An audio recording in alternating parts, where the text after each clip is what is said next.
Hello, and welcome to Jam News Worldwide. I'm Aaron Francis, and today we'll be discussing whether zoos are ethical or not, due to the recent outburst of Kumbuka the gorilla. In recent history, there's been a lot of controversy surrounding animals in captivity, with a total of 65% who believe they are not ethical, leaving us with 35% that believes they are. 18-year-old Kumbuka got out of his den into an area only accessible to the zookeepers. He stayed there until a vet was called in to tranquilise him, whilst the visitors were trapped in a cafe until the fugitive was captured. The zoo has not confirmed how this silverback heavyweight managed to get out of his enclosure. It will reopen today, but the gorilla kingdom will be shut down for investigation. We took to the streets to find out whether the public thinks zoos are ethical or not. They isolate the animals from their natural habitat. They provide the essentials for animals.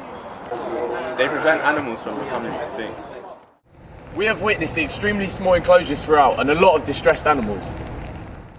I met up with Thomas Ryan, the manager of London Zoo, in order to find out more about the different perspectives on the zoos. If you saw a homeless person and you then gave them a home, would you think that was ethical? Because I certainly would.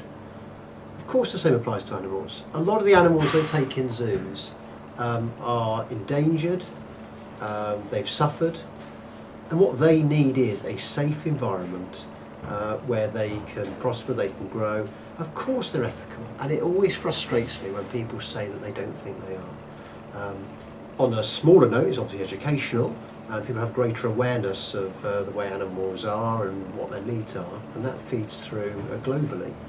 But if you're asking me seriously whether I think zoos are ethical, my answer is absolutely no. We also met up with Nicola O'Brien, the campaigns director of PETA. Many people aren't aware of the cruelty behind zoos, and when I was a child I used to go really often with my family and I used to absolutely love them. But once I saw the less glamorous side and the up and personal part of the zoo, I realised that the animals there were miserable.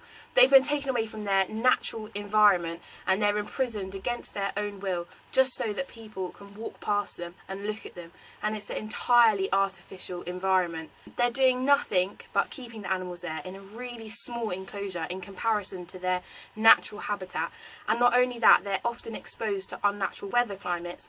In reality, people only spend a few minutes when they walk past these animals, and especially if it's a nocturnal animal, you're not going to see anything as a visitor, and these animals are often ignored, and so it goes against the idea that they're being educated about that animal when in actual fact people don't even look at them because they can't see them in their natural habitat. Take a look at PETA for more information. Will we ever find the answer to this question? I'm Aaron Francis, and this was Jam News Worldwide.